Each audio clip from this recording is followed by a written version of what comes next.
the Ticats Audio Network. This is the CFL This Week with Bubba O'Neil.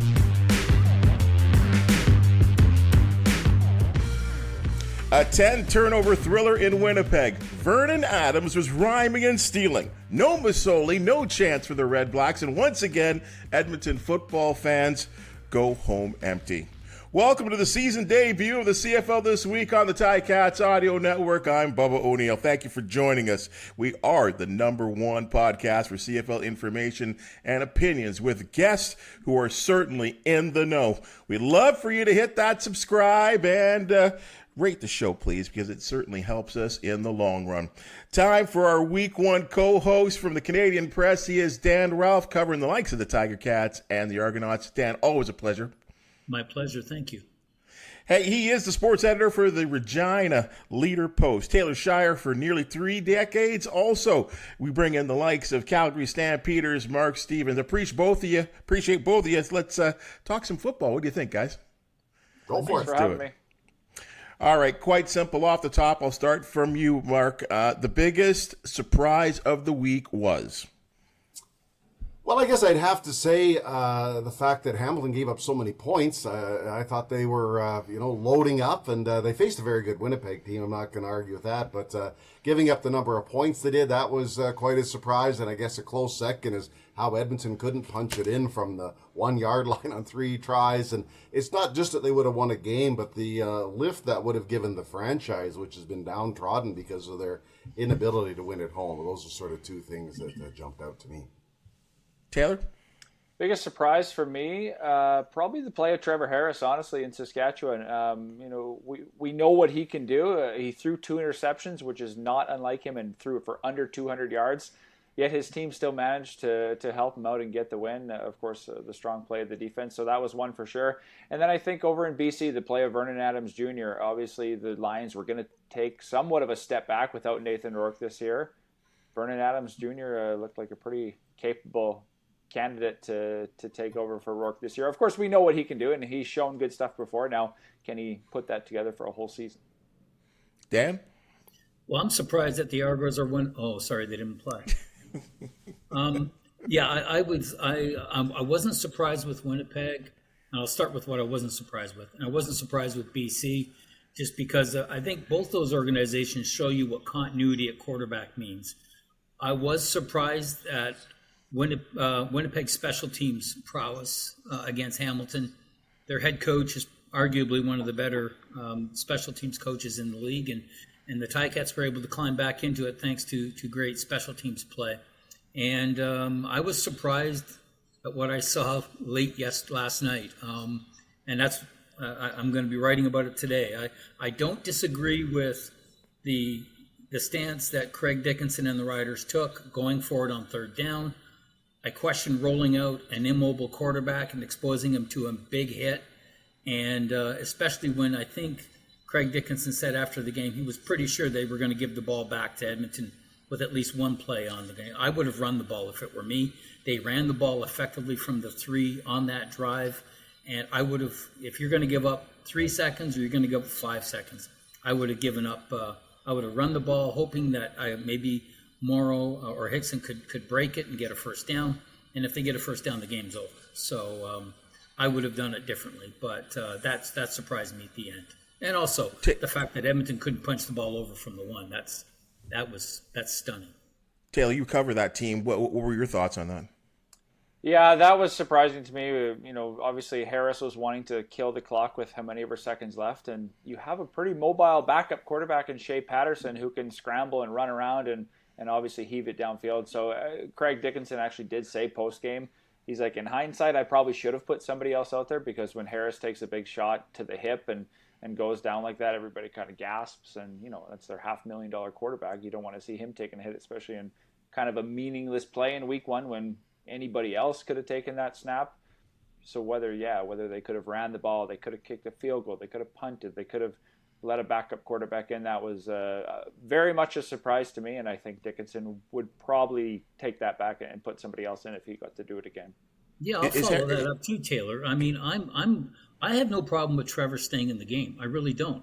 I would have put him under center. I would have taken a 5-step drop, and I would have told Trevor to throw that ball as high as he could and as far as he could, because the clock's not going to stop until it comes down and hits the ground. And so, but to roll him out and expose him to a hit, and he's not getting enough loft on the ball as he's rolling out because his feet aren't set. So I have no problem. I mean, to me, a field goal wasn't the option because you could get it blocked. You're already leading, so whether you win by 4 or win by 7, who cares? And I just think if you want to put the backup in there, I don't disagree with that either. But I'm with you. I don't think you expose your $500,000 quarterback to an unnecessary hit, and we'll see how whether Trevor plays this week. I think he will, but we'll see. Yeah, Taylor. Is there any update on him? Is he okay? I mean, he certainly did look like he was in pain. Yeah. After the game, he said he was fine. Obviously, a hip pointer right on that hip. So that was, we spoke with him less than a half an hour after the game, and I'm sure it was, he still had a lot of adrenaline running through his body at that point. So, 24 hours later, he's going to sleep on it. They don't practice till Tuesday, so we'll see if he trots out, if he has a noticeable limp. But yeah, that hip doesn't, it probably doesn't feel that great, 24 hours, even 48 hours later. But he did say he was fine after the game. Let's turn it around, guys. Mark, again, starting with you, biggest disappointment of the week. Well, I would say from my vantage point, it was the Ottawa Red Blacks. And I say that because new coach started last year, but I'm just saying it just looks like the same.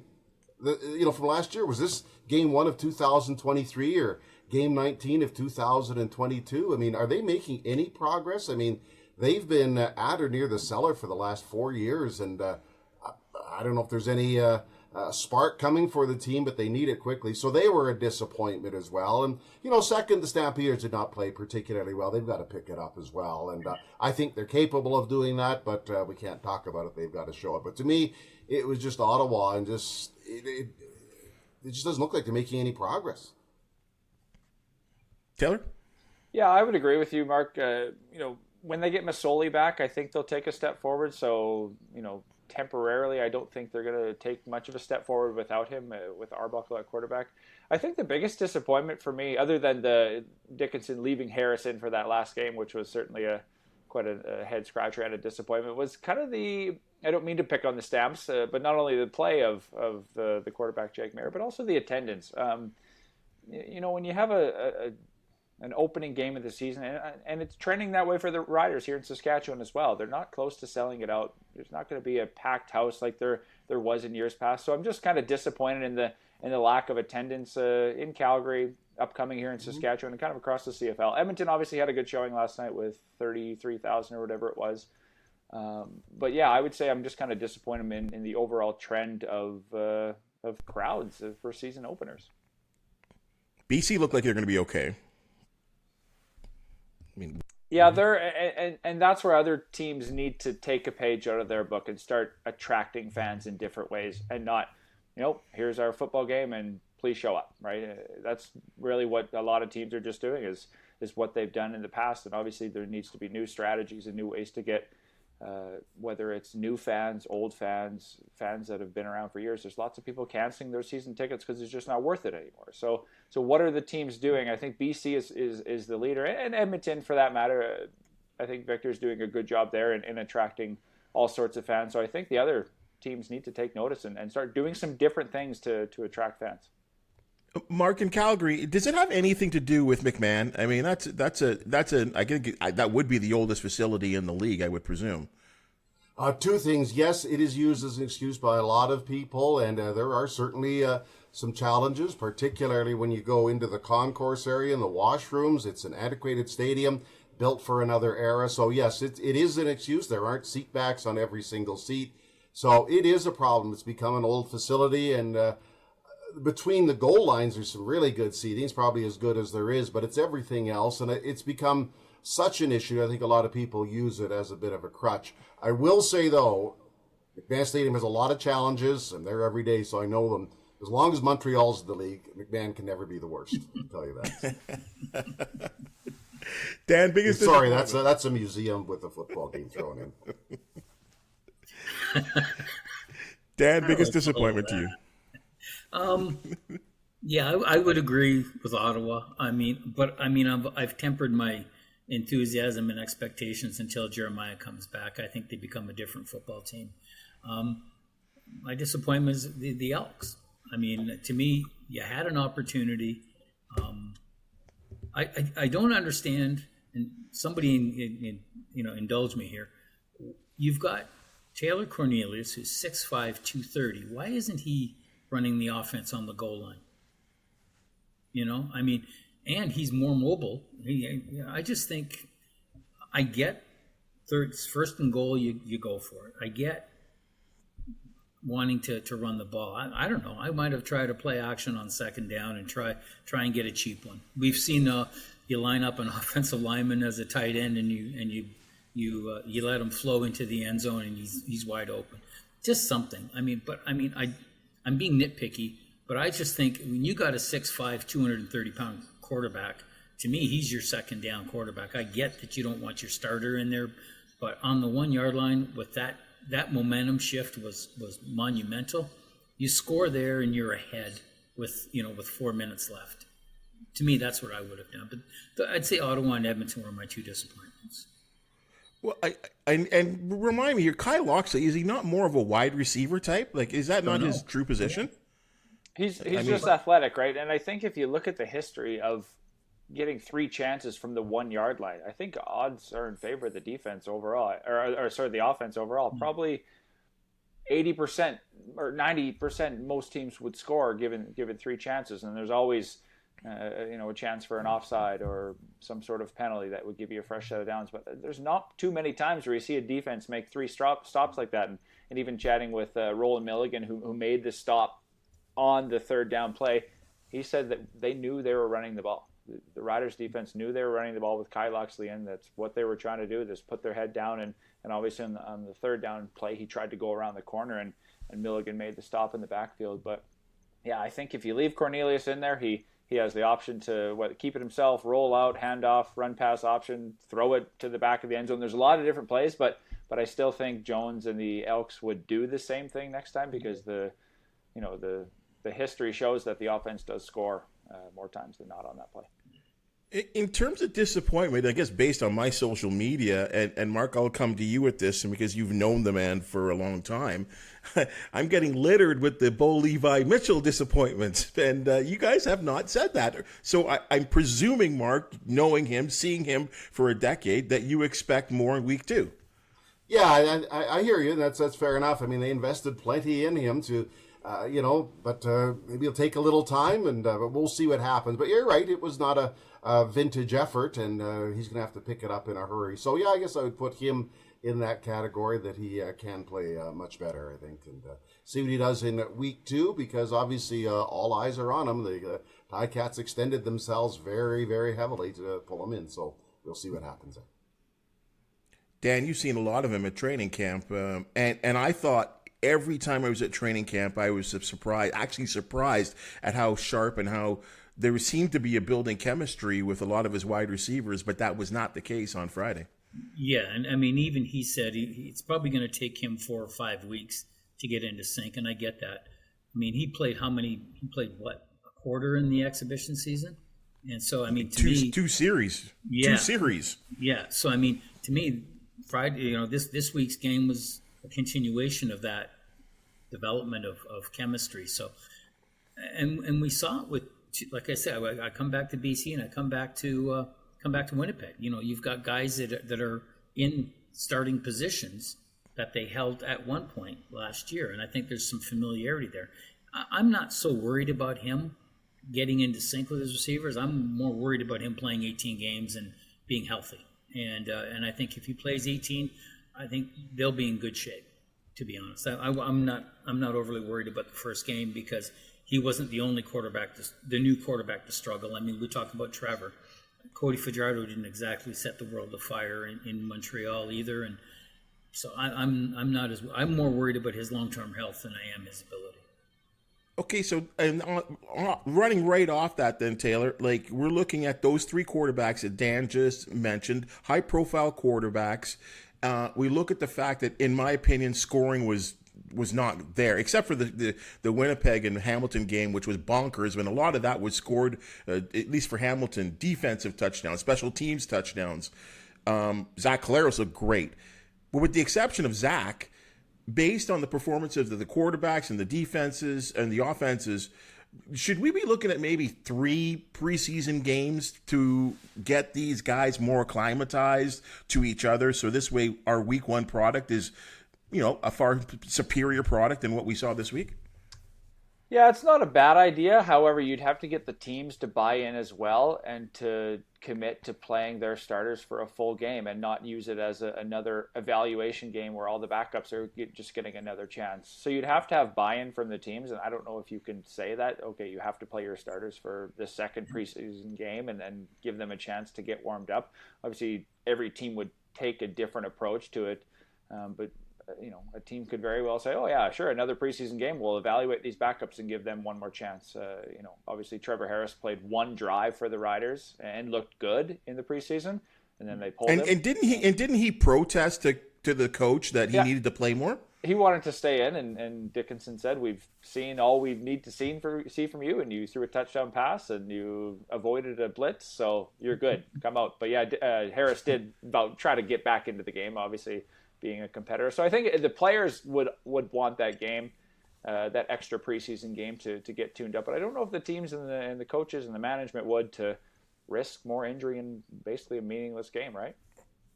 Mark, I don't know how these guys evaluate. Like it is amazing to me.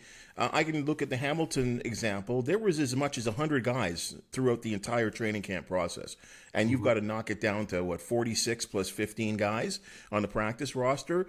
I just find it hard to believe that under 2 games that you can get that done efficiently.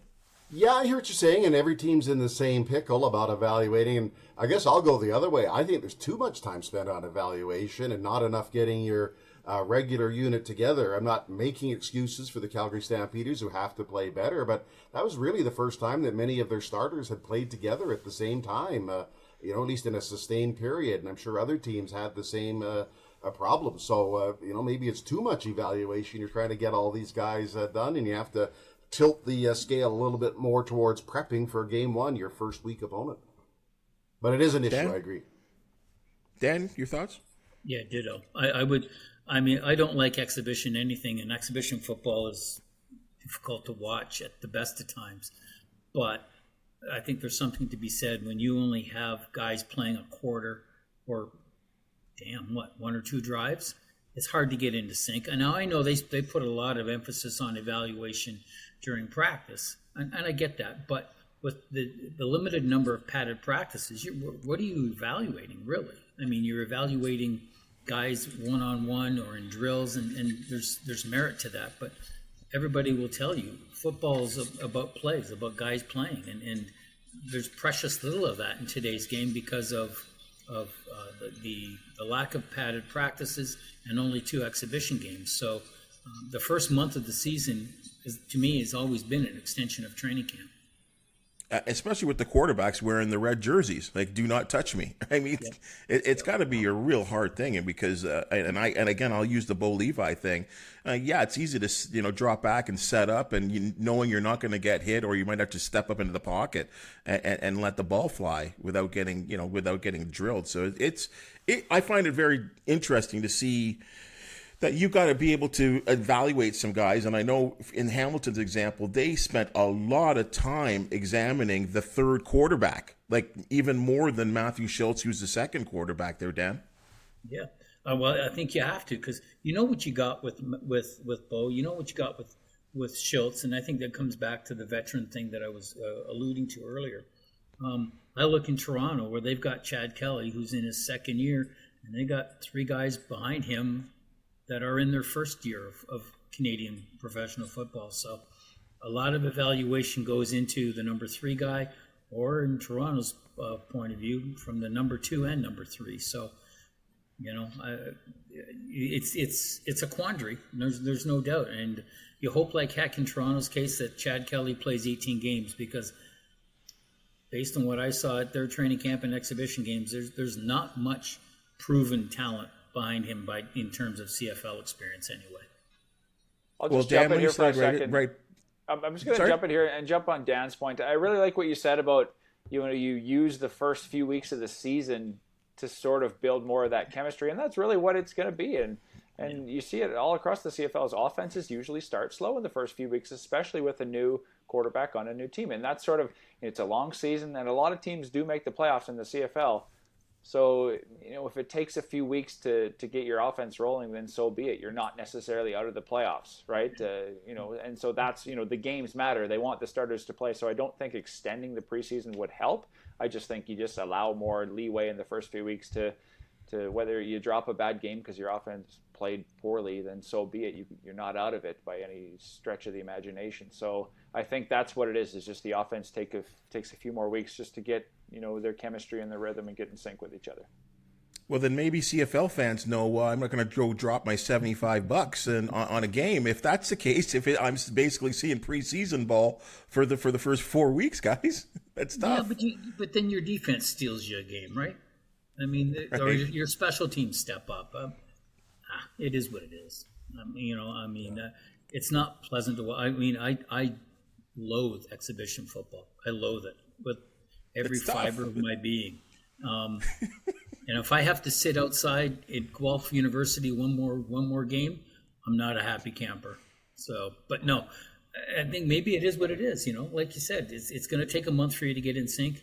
We don't have padded practices anymore, or as many anyway. So, and football is all about repetition. It's all about doing the same thing over and over and over again until your muscle memory returns, and that's going to take 4 or 5 weeks. You talked about being at Guelph University to see the defending Grey Cup champion Toronto Argonauts, Dan. Yep. It's funny, as we all do, we read these preseason prognostications, and they're generally opinions and opinion based. But I have not seen a team in the league where I've seen so many people either going one way or the other. Some people is saying that this team is going to be a last place team, and then some saying that they're going to compete with the Tiger Cats for the top spot in the East. What do you think? What are we supposed to expect out of the Argonauts? Because they are tremendously changed, and especially at quarterback. I like their defense. I like their defense a lot. And if Jamal Peters comes back after being let go by the Atlanta Falcons, I think that unit it really helps itself. I like some of the moves they've made on the defensive side of the ball this offseason.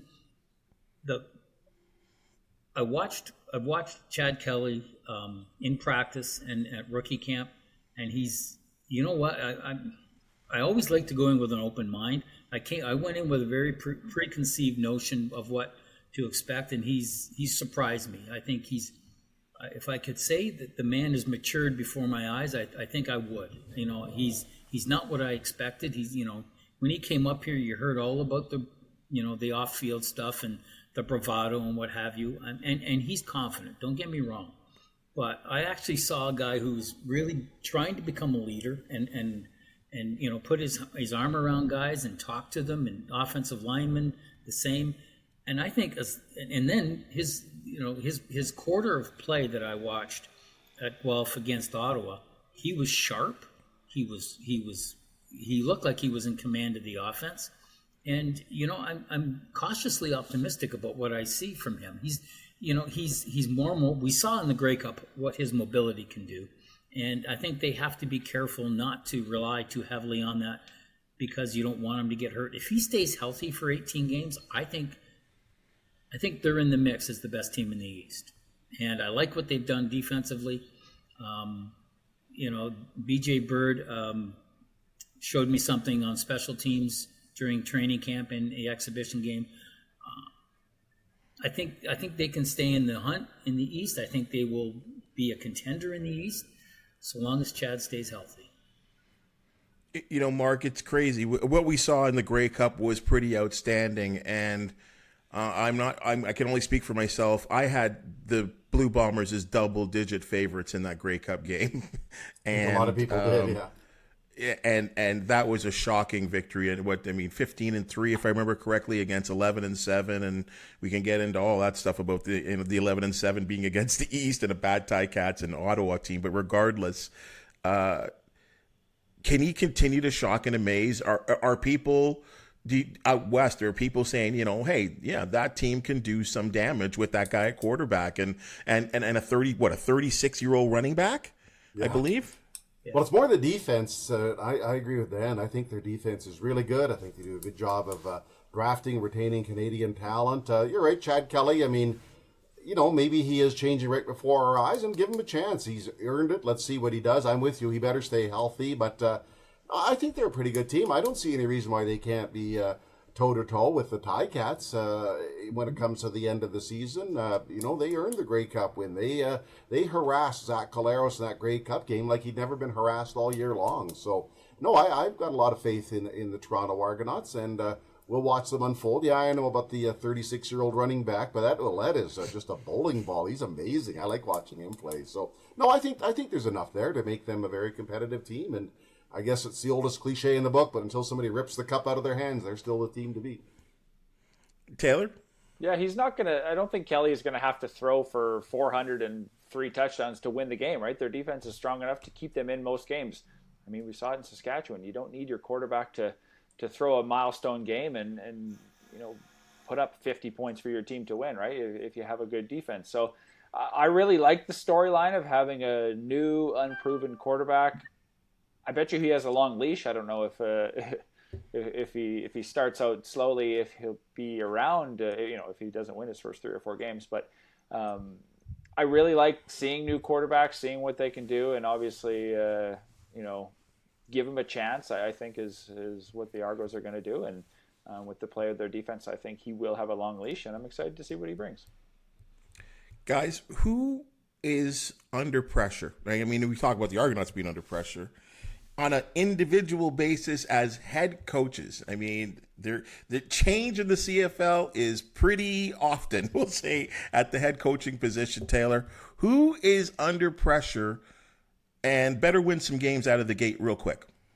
Well, Chris Jones better win a home game in Edmonton, so he has to stop answering all those questions. He got pretty ticked off in the post-game media conference on Sunday night about the Elks' home losing streak. But I think his job is pretty secure, although if they go 0 and whatever, then he might be in the hot seat. But I think Craig Dickinson, and I'll kind of lump in Jeremy O'Day, the general manager here in Saskatchewan, with him.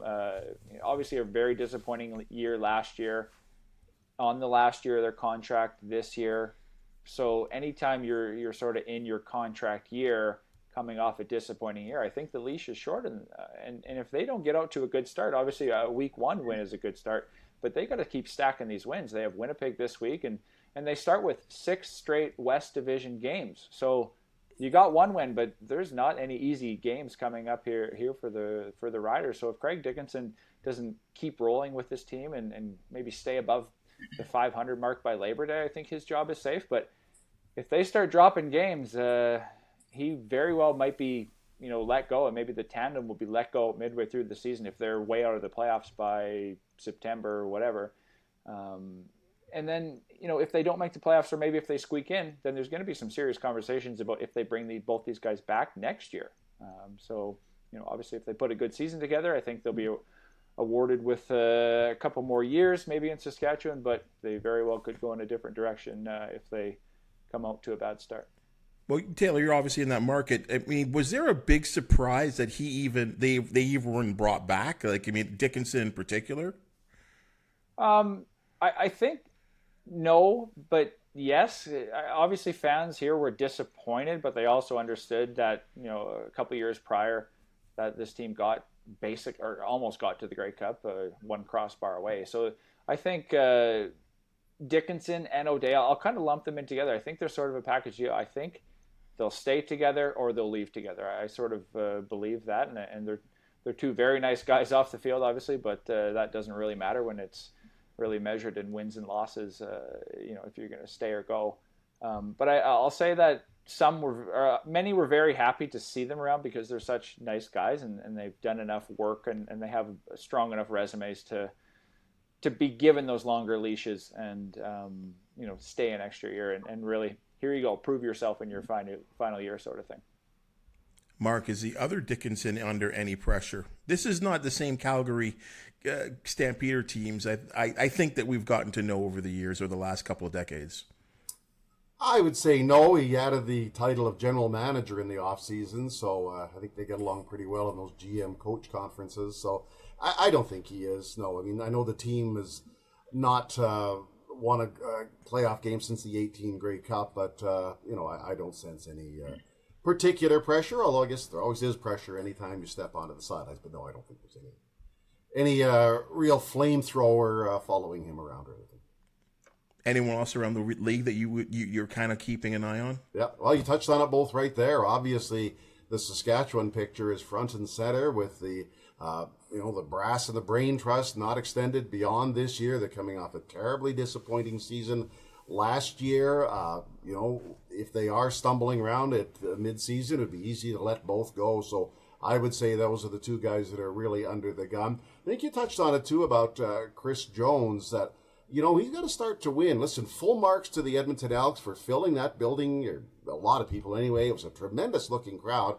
They worked tirelessly to fill that. But you know what? They need support on the field. And you lose another, and suddenly you're starting to lose a lot of money. And, if they really continue to struggle at home, and it's hard to believe it's gone on this long, the board of directors are going to have to say, what exactly is going on here? The people have tuned this team out. If it goes on. I should point out that there was, again, a great crowd yesterday, a lot of work, but, they lost $3 million last year. They lost money the last few years, and eventually money talks. I know some of that was the COVID season, but even a financial bedrock like the Edmonton Elks can't keep taking body blow after body blow. So we'll watch that carefully, and I think Chris Jones, is going to have to get the team in a better position in the standings, especially at home. Has it been as long as they've been the Elks, they have not won a game at home? Exactly. Yeah. That's crazy. That is really insane. Dan, anyone that you see or you feel Ottawa? No. Maybe even Hamilton? No. I don't think Bob Dice's job is in jeopardy already. I would agree with Taylor and Mark. My eyes would be on Saskatchewan and Edmonton, and I don't think anything imminent in either situation. I think Craig bought himself a bit of time with this win, but as it has been pointed out, he can't go 1-5 against the West. That can't happen. And I'm with Taylor and Mark about Edmonton. They got to start getting some home wins, because I don't care how well the organization does.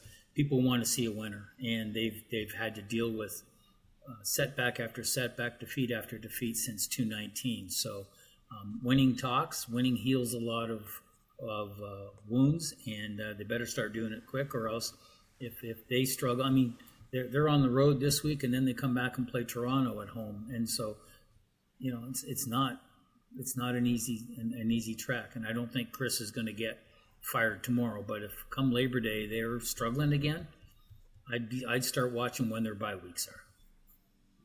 Fellas, let's call it a show. It's been a real good one to kick off the season again. We always thank you for your contributions. You guys are solid returnees for like the last 3 years, so we really appreciate your time. Taylor, certainly, where can our fans reach you? Check out the Regina Leader-Post online, or follow me on Twitter, Taylor_Shire. Dan, I know you're covering both the Argonauts and the Tiger Cats. It should be a good one this week, and some of our fan base, they want to reach out to you. Where do we find you? On Twitter, _Dan Ralph CP.